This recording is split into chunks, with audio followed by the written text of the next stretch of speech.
څومره پیغمبران دنیا ته راغلي نو هغه ته دا دوه دغه ډیر زیات محبوب او پسندیده او تمام پیغمبران کو سو خوشحالی نو دا دوه عملونه دا اختیاري مسواک او دارنګي خوشبو مسواک فضیلت مختلف احادیثو کې دا راغلي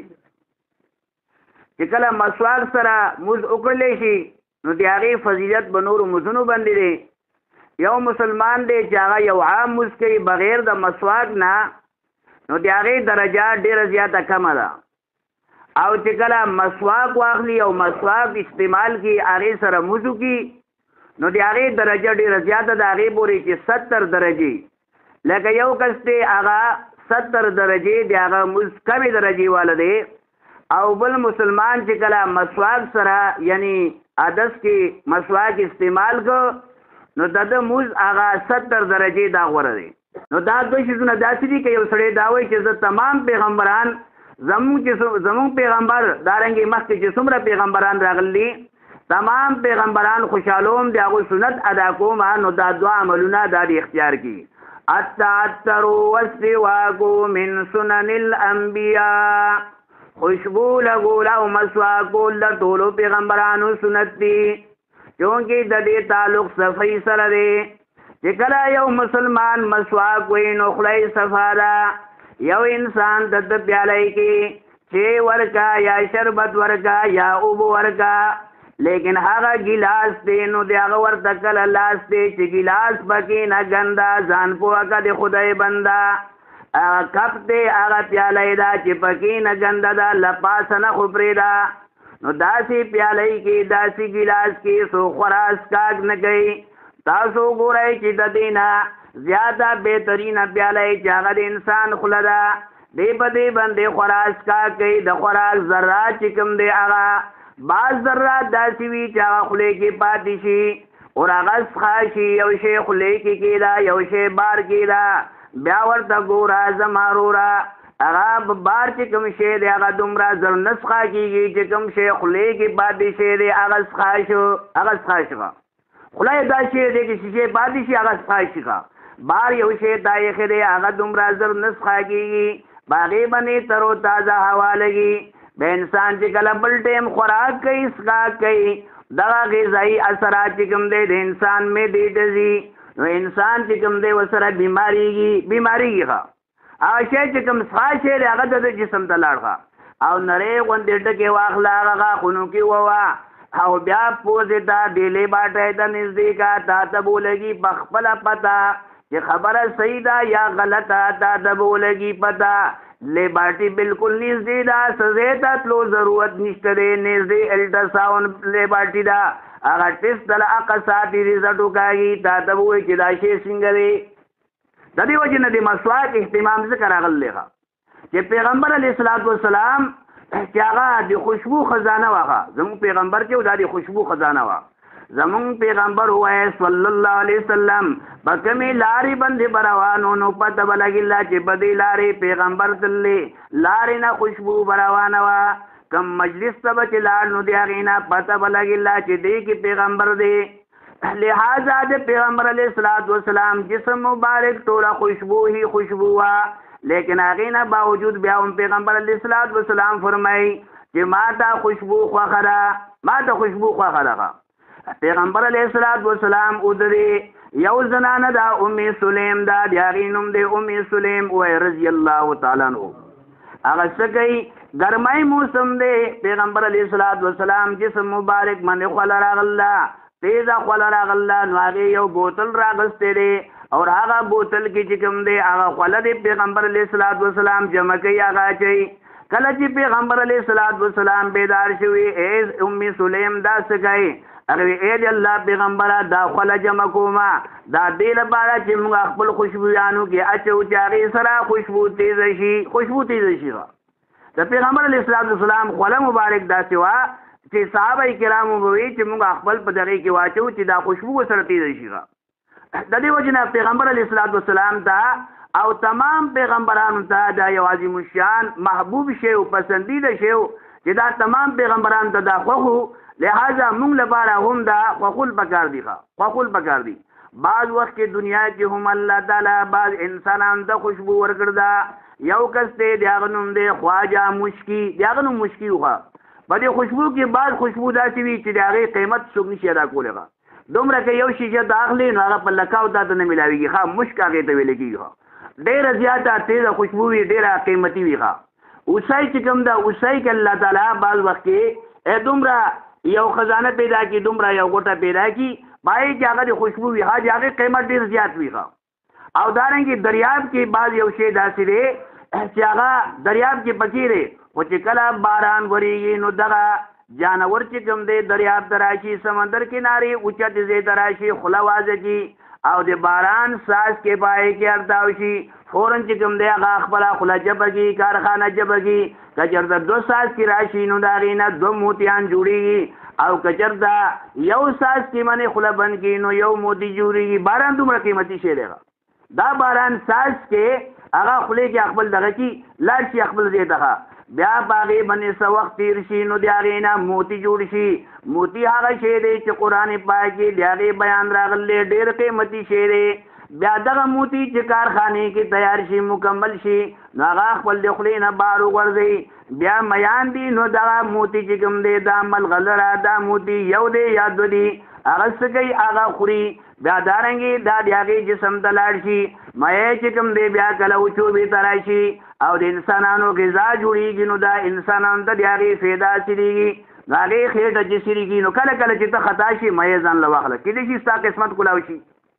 بازار ته لاړې مایع واخله ځان لپاره کېدای شي دی کې پکې موتی راغلی نو دا یو موتی د هغې قیمت بیا ډېر زیات دی سونا او نور شیزونه دا ډېر زیات کم دي د یو موتی قیمت بادشاه سره بیا هم نه وي دومره قیمتي شی دی نو دا الله تعالی په خزانو کې دا جوړېږي د هغه نه خوشبو دا د هرن چې کوم دی پای کې جوړېږي نو دغه یو کس دی هغه یو ځای کې چې کوم دی راګیر شو ښه چا ګناه دعوت ولا ورکړه هغه پکې راګیر شو نو هغه د تلو بیا سلار نه وه الفاظ محتاط استعمالومه چې دغه کس راګیر شو او چا ورته د برایي دعوت ورکړو نو هغې وي صحیح ده لیکن ما ته لغونې چې کوم دی مولت راکړه زه باتروم ته ځمه باتروم ته تللی هغې د ګناه نه خلاصېږم نه نوره سلار نشته دی نو ګندګي دا ګندګي دا ځان منې مخل دغه او چې کله بار ته راغې نو هغه کس ورته وایي هغه زنانه ورته وایي دا څوک لیونی دی ګیټ آوټ یعنې دې ځای نه یې وکاږه هغه ووته بار چې کوم دی بس دی بیا څه ځای ته تللی او دارنګې یعنې خپلې کپړې وینځلي خپل دا جسم دا وینځلی بیا چې کله هغه جومات ته راغې درسګاه ته راغې طالبانو خوا ته راغې نو ملګرو خوا ته راغې څه بل انداز سره خوشبو ده بې اندازې خوشبو ده دې ځان له ځان ته ندامت دی چې دا بدبو خو دا ځي نه لہذا یو ورته وایي دا خوشبو تا کوم دی نه لګوله بل وایي دا خوشبو کوم دی نه لګوله نو هغه ځان ته نادمه شي چې کېدای شي دا بدبو یا دو چې کوم دی داسې انداز سره دا خبره کوي لہذا دې حیران شو نو بیا د نه دبوس شو نو دا خپله واقعه بیان کړه او دته الله تعالی داسې یو اشاره وښوله چې کله دی د ګناه نه بعد راغې نو فورن یو فرشته راغله او دته یې وویل چې تا ته دوه انعامونه میلاویږي ښه تا د ګناه نه ځان بچ کړو تا ته دوه انعامونه میلاویږي یو تا ته نغد کیش میلاویږي بل تا ته میلاویږي ادار ولې ته وي ایماندار نو یو نغد دا دی چې تا جسم باندې ولا خوشبو لګوله فرشته راغله جسم باندې ولا خوشبو لګوله دا نغد کیش دی او دویم دا دی چې آخرت کې به تعالی الله تعالی راکوي نو څو پورې چې دی ژوند دی نو دا خوشبو دونه روانه وه خوشبو دنیا کې الله تعالی دله یعنې دا خوشبو الله تعالی ته خوښه ده دنیا کې الله تعالی د لپاره دا خوشبو ورکړه تر دې پورې چې د ده نوم مشکي شو خوشبو والا یعنی د ده نوم دغه انداز سره دا مشهور شو مشکي یعنی هغه تیز خوشبو والا نو دا دنیا کې د لپاره نغد انعام ورکړه او دا خوشبو که ته نشي میلاولی بعض بوټي داسې دي چې د هغې نه خوشبو روان دی لکه کیکر بوټي دي د هغې خوا ته لاړې ته به وایي چا دکان کلاو کړ دی نو تا ته به خوشبو میلاویږي د هغې څو ګلونه ته وشو کوه ته نږدې ګزان ته نو هغې نه هم خوشبو روانه ده لہذا خوشبو دا یو بهترین عمل دی زنانه او نارینه دواړه خوشبو استعمالولی شي لیکن لږ فرق دی که فرق نه نو بیا د انسان غرق دی نارینه به هغه خوشبو استعمالی چې د هغې بین بل ته لاړ شي او زنانه هغه ده چې د هغې خوشبو صرف د هغه چا سپېږمو ته لاړ شي چې د چا په نکاح کې دا تیزه خوشبو نه لګوي زنانه که تیزه خوشبو لګوله نو بیا الفاظ ډېر زیات سخت راغلي پیغمبر علیه الصلاۃ والسلام فرمایي چې یو زنانه خوشبو لګوي او بیا په لارې باندې روانه یو خوشبو بل چا ته لاړه غیر محرم ته نو حضور علیه السلام فرمایي قضا و قضا دا زنانه داسې ده او داسې ده مخکې الفاظ ډېر سخت دي و زانیة معنی نشم کولی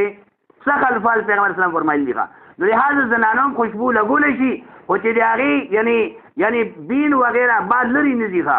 او نارینه به داسې خوشبو لګوي چې د هغې خوشبو بل چا ته هم لاړ شي دا د زنانه او دارنګې نارینه خوشبو کې دا فرق دی دارنګې مسواک دی نو مسواک طریقه دا ده چې هغه یو لیش وي دا د پیغمبرانو سنت دي نو دا هم صفحي ذریعه ده دې سره ستا جسم به خوشحالي نو مسواک کم از کم دا یو لیش دا یو لیش به سره استعمالي او دې طریقې سره منی شي دا 3 ګوتې باندې او 2 ګوتې لاندې دې انداز سره او خی طرف نه به شروع کوي دغه انداز سره ګس منې به ختمي 3 ځله تازه اوبه واخلي زنانه او نارینه او مسواک کې فرق داري چې زنانه او مسواک نرم او نارینه او لپاره مسواک سخت یا یو مشر کس دی هغه داسې مسواک نشي استعمالولی چې هغه سخت دی نو نرم مسواک استعمال کی چا بالکل غاښونه نشته یو غاښ هم نشته بیا هم هغه د مسواک نه محرومه نه پاتې کېږي بیا هم چې کوم دی مسواک هسې خولې کې ووایي نو ثواب ورته میلاوي شي لکه روژهمار یو سړی دی هغه پښمني مال د پاسي هغه شیشې نشي خوړلی خو د اوبو یو ګوټو کې نو هغه ثواب کې راغی نو د دې وجې نه مسواک چې کوم دی دا طریقه ده چې یو انسان غاښونه نشته بیا هم مسواک فضیلت حاصل لپاره داسې یو بوټی دی لپاره لازم نه دی لیکن چې کوم یو عام بوټي نه هم د مسواک کولی شي هم کولی شي دارنګې بعض وخت کې دا سره مسواک نشته دی مسواک یو لیش بهتره دا ده چې قچنی ګوتې عمره پیډ وي او یو لیش چې کوم دی دا اوږد وي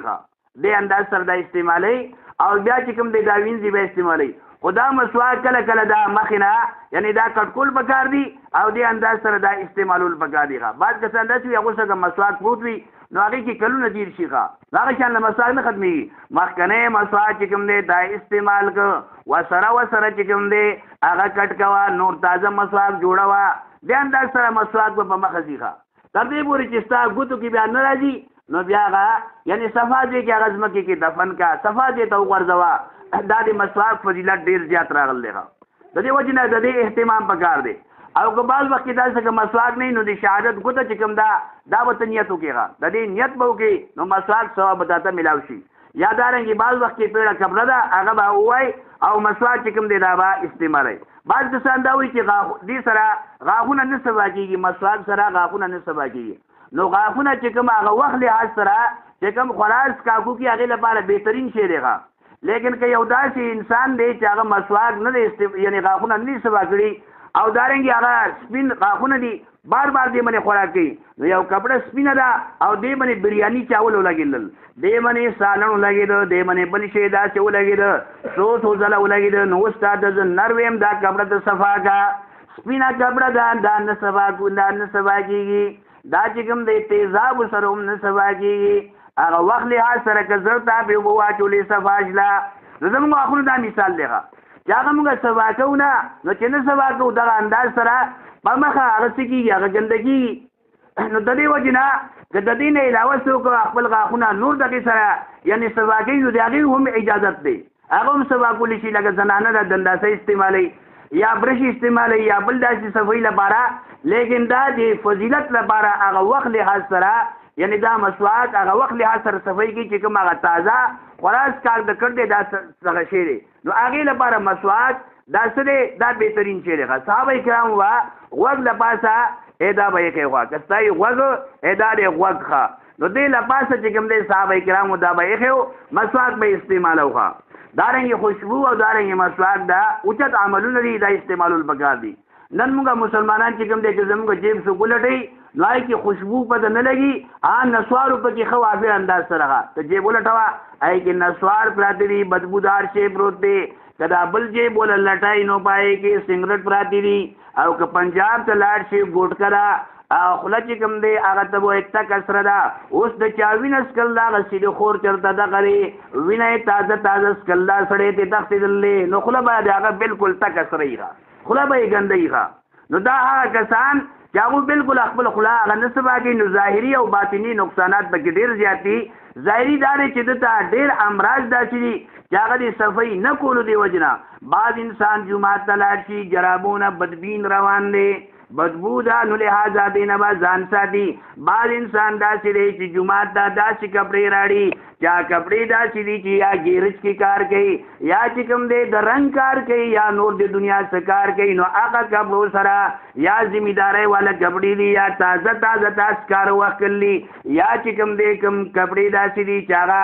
مال مویشي لپاره استعمالیږي نو جومات کې داسې کپړې دستي بدلول پکار دي. یو خدا دی چې نور خلقو ته اذیت دی فرشتو ته هم اذیت دی جومات قالین هم خرابېږي جومات قالین ته هم خرابېږي. بعد ته تاسو کې به حافظ قرآني ګیرج کې به کار کوي ولې قرآن خو پرېښی دی نو دې غاړه اوس هغه ګیرج کې کار کوي مز توفیق ورته نه ملاوېږي او کپړې هم داسې حالت کې دي. نو لهٰذا په هغې باندې ټایم نه لګي چې کوم سړی ګیرج کې کار کوي ذمېدارۍ کار کوي د سکرو کار کوي د مال مویشي کار کوي دا ټول کارونه چې دنیا څومره کارونه دي دا جایز دي لیکن یوه جوړه صفا ده.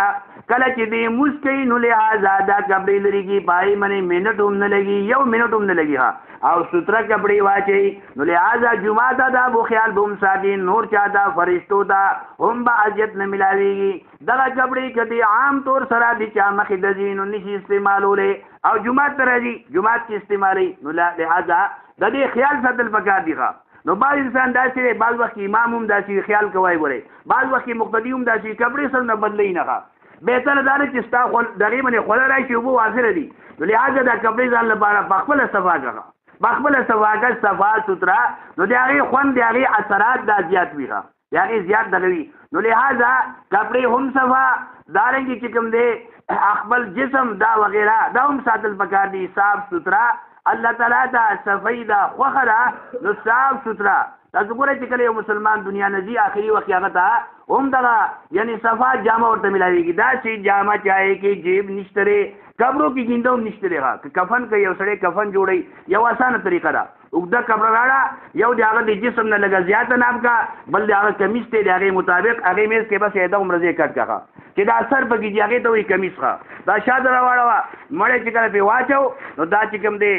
داسې رابلغه کړه دا کمیس دی یو لپاسې چې کوم دی هغې ته ویلی کېږي یعنی ازار هغه دغه شان له وتړه بس دا اسانه طریقه ده. نو دغه شان له عرض مې تاسو ته دا کوو چې صاف سوتروالی الله تعالی ته ډېر زیات خوښ دی نو هغې لپاره بهترین څیزونه خوشبو او دارنګې مسواک ټول انشاءالله دا نیت وکړئ اراده وکړئ مسواک چې کوم دی د هغې فضیلت ډېر زیات راغلی تمام پیغمبران سنت دي هم زنانه او دارنګې هم نارینه التعطر والسواک من سنن الانبیاء خوشبو او دارنګې مسواک د تمام پیغمبرانو سنت دي لہذا مونږ لپاره هم دا پکار دي چې مونږ یعنی څه وکړو مونږ چې کوم دی تمام پیغمبرانو سنتو باندې عمل اختیارو او تمام پیغمبران خوشحاله کړو نو هغې لپاره مونږ دا دوه عملونه اختیار کړو مسواک او دارنګې خوشبو الله تعالی دې مونږ له صحیح طریقې سره عمل کولو توفیق راکړي وما علینا الا البلاغ.